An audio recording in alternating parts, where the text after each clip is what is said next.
பருப்பு உருண்டை குழம்பு செய்ய போகிறேன். சட்டியில் எண்ணெய் வச்சுருக்கேன். சோம்பு போட்டிருக்கேன். கருவேப்பிலை, வெங்காயம், பூண்டு போட்டு வதக்குறேன்.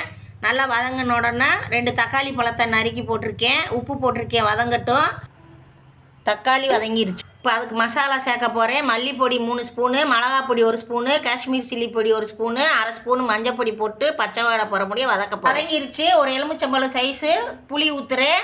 அதுக்கு அளவாக தண்ணி ஊற்றிட்டு உப்பு போடுறேன். 100 கிராம் கடலப்பருப்பு, 50 கிராம் துவரம்பருப்பு, 2 மிளகா வத்தல், அரை ஸ்பூன் சோம்பு போட்டு அரைச்சிட்டு வந்த பருப்பில் வெங்காயம், பூண்டு, இஞ்சி, பச்சை மிளகா, மல்லி இலை, தேங்காய் சில்லு, புதினா போட்டு பிசைஞ்சு உப்பு போட்டு பிசைஞ்சு உருட்டி வச்சுருக்கேன்.